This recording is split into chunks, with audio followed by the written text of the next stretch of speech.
This is Fox News 101. Now, they're going to have somebody come on here and bash President Obama. Well, that's normal, right? It's not a big deal. It's standard fare. But the Fox twist on it is that it's a political columnist named Michael Goodwin who claims he's a Democrat who voted for President Obama.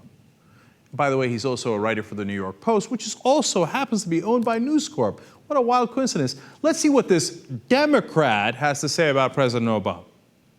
Are you to tell me that no other president has had an enemies list? No, well, we're not aware of one since Richard Nixon. So what do you make of the fact that there might be one here? Well, look, I think this president is desperate, and I think he is demeaning the office. I mean, the Osama bin Laden ad, the suggestion that I killed Osama bin Laden and Mitt Romney wouldn't.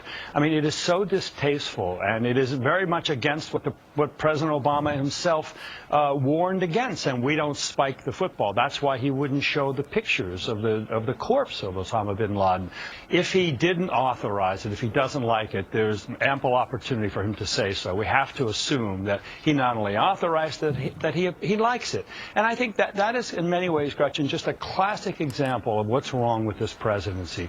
He was supposed to unite the country. That's why I voted for him. He said, no red states, no blue states, the United States. We're going to move beyond the partisan divisions. I think that is what this country desperately needs. It still does. Unfortunately, he has become much more of a divider than a uniter.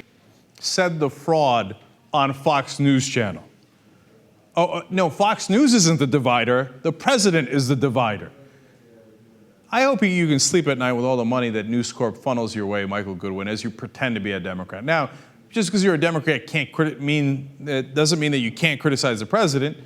You know, we're not Democrats. We're independents here, and we criticize the president all the time. That's not the issue. It's when you make up things like this. So, for example, the so-called enemies list that they're talking about, President Obama is saying, look, the super PAC donors are perverting the process. So we should know more about them. There should be transparency as to who they are, what their motivations are. For example, Sheldon Adelson gave $25 million, wants to destroy the unions because they wanted to unionize his hotel. Is that relevant to the consideration of the campaign? Of course it is. They're like, oh, I can't believe he made an enemies list. He's Nixonian. Well, I can understand Fox News making that disingenuous argument, but if you're pretending to be a Democrat and you're going along with it, well, gee, I wonder who pays you, right? You're not a Democrat. You're certainly not a progressive or a liberal. You're an utter and complete fraud. And he does every GOP talking point. He's demeaning the office of the presidency. He's saying, can you believe he's trying to take credit for killing bin Laden? Yeah, I can believe that because he authorized the killing of bin Laden. That would be a good way of taking credit for it. And then, the divider nonsense, et cetera. So it's a classic Fox News trick, which is bring on a so-called Democrat to say exactly what the Republicans say and say, see, the whole country agrees. We're right and President Obama's wrong.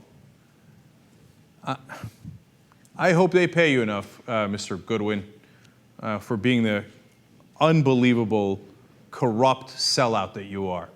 I don't believe any of those are your genuine opinions. I think that you do it to bow at the knee of Roger Ailes and take as much money home as you can for your lies.